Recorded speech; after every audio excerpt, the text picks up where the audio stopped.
Hey YouTube, welcome back to another video. Today's video is a request by a person who watches my videos, and they've asked that I address how not to chip notes.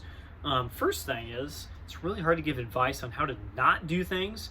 Instead, you want to think of how to do things, because your brain on the subconscious level doesn't really know how to interpret a negative. It's got that not in there, and your brain just kind of goes, I don't know what that is. Chip notes? Got it, and you'll just chip more notes. So you always want to just kind of get those things out of the vocabulary when you're thinking about it and think, how do I play more notes more often, more consistently? And that's what we're going to talk about today. And it's a really complicated subject that I could probably talk about forever, because it's basically the basis of brass playing. But I'll try and distill it, because I think there are some simple points we can hit that will make a big difference for a lot of people. First thing is, and I honestly do think this is the most important thing, you have to be able to hear the note you're going to play. I find this a lot in younger brass players. They want to play a D in the staff. And so they go, okay, 1 and 2, 4th position. And they go,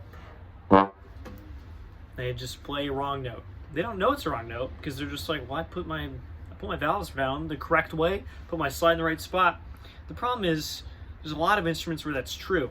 You can play saxophone, and you put down the right combination of keys, and a D comes out. You press a D on a keyboard, and a D comes out. There's exceptions to that, of course, but like you have to like really try to miss the D on the piano if you know where it is.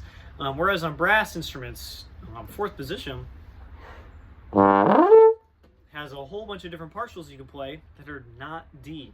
And we really have to be able to just hear exactly what we want to come out, or it's not going to. In the lower register, where the partials are kind of far apart, you might not miss the note, but you're not going to play it bang on. So instead of a D, there's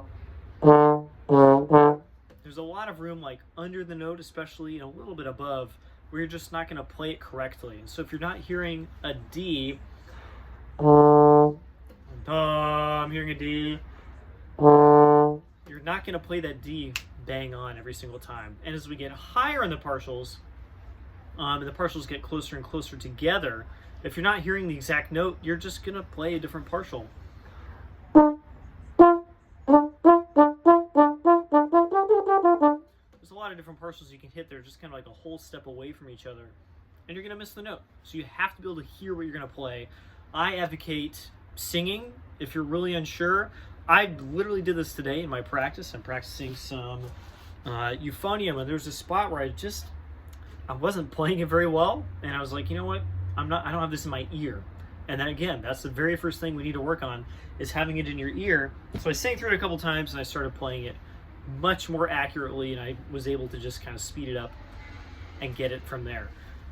So, first thing, gotta have it in your ear. Second thing is, and this is a combination of things, of course, set, breathe, play. We always want to do these things in this order. We set the mouthpiece on the face, breathe through the corners, and we play.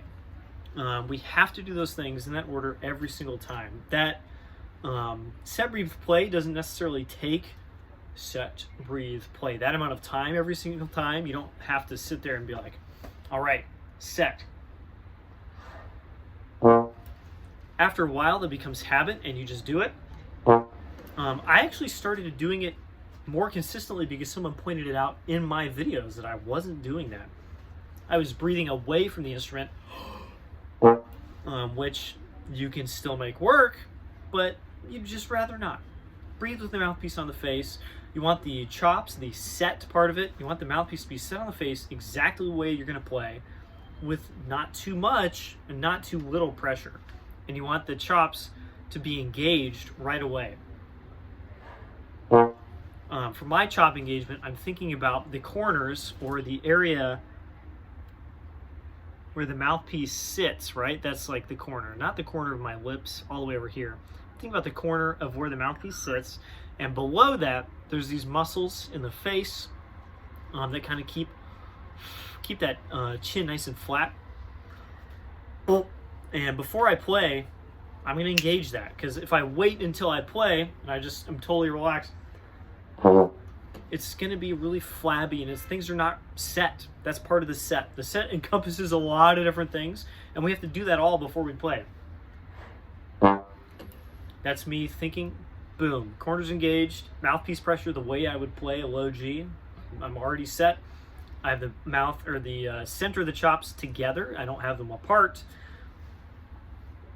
And then I breathe through the corners around that, and then I play.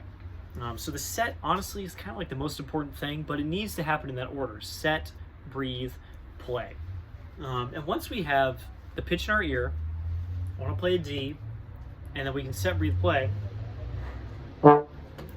That stuff happens just so much more often. Now let's talk about some things that will get in the way of that, because that's the simple way of putting it, but our bodies like to find workarounds that are not the correct workarounds because they're like that. One problem that, I don't know, there's a billion problems, but one problem that I see a lot is tenseness in the chops. So I might say set, and you're like, okay, that's going to make it really hard to get a note started. The chops are vibrating with the air passing by them, right? And ideally, it's kind of like this. But if your chops are scrunched together, using a bunch of muscle, a bunch of isometric tension, you're fighting yourself, then it's not going to have the same resonance, the ability to bounce back and forth as when the chops are just kind of sitting there. They're not really doing anything. The muscles around the lips are engaged, but the lips themselves are not taut. If you wanted to get a really nice tone out of a rubber band, you don't stretch it until it's about to break and then you flick it. That's going to just like, it's going to break, right? No, you just kind of leave it nice and loose and go, that's going to make the best sound. And our chops feel the same way. That's one spot tension can show up. Another one is in the oral cavity. I like to think is my tongue being kind of like this. I have the front of the tongue kind of up against the teeth, and the back of the tongue is out of the way.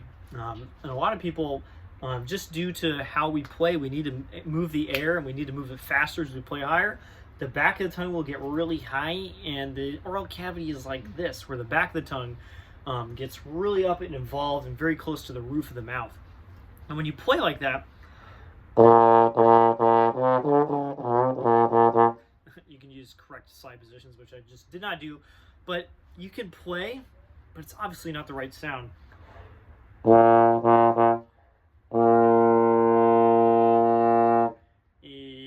got the tongue really far up in the back, and if it gets too high, then it can get really hard to start a note because the tongue is actually touching and stopping the air from moving. So I like to think about my tongue being the opposite. I have the front of the tongue kind of high-ish, ready to articulate. Da, da, da. And the back of the tongue is out of the way. That's another spot we can show tension. I think some people think of that as keeping the throat open. There's no muscles that can do that. But that's a spot where it can feel like you're closing off the throat because the back of the tongue is getting in the way. There's tension elsewhere in the body. Watch out for like your shoulders, your neck, stuff like that. One that's really common for me is the thorax, the abdominal muscles. They really want to, for me, just be engaged, just like scrunching in. And that means when you get to the set breathe portion, you can't get that air in. If the abdominals and the intercostals, which are the muscles in the ribs, are engaged, then your lungs don't really have anywhere to go. They just kind of go, okay, I filled up like 10% instead of 80%, which is what we want. And that's going to make it way harder to start a note with just that little tiny bit of air. So check yourself when you breathe in, and allow those lungs to go every direction that they want to go without holding them back with some kind of muscular tension. It's actually easier to breathe by doing nothing than by trying to suck in a bunch of air and like use muscles to do that. That's not really how it works. You breathe in naturally. We have to try to breathe out. That's how we stay alive when we're like drowning and stuff like that. It actually doesn't help when you're drowning. But in a lot of other circumstances, it helps to naturally breathe in and have to use a little bit of muscle effort to breathe out. Again, a lot of these things can get in the way, but it's really just about the coordination of hearing a note and going, I want to play a D. I think that's a D. It is a D. Look at that. You want to hear that note, set, breathe, play, and do those all in the correct order. The last thing I would say is that the play portion of that, I just say play. But that's kind of simplifying it too much. Let's get into that just a little bit before I end the video. That's air and tongue and chops all working together, right? We need the tongue to get out of the way so that the air can move out at exactly the same time and start vibrating the chops. And if those things get just a little bit out of whack, and the tongue moves too early, or maybe the air is too early and the tongue isn't out of the way yet, then we're going to start having weird response issues. You can't start notes when you want to. It's only when your body kind of lets you do it. Instead, all that stuff just happens at the same time. And this is another thing you can practice away from the instrument. Just practice saying the word and da-da, da-da, da-da, da-da.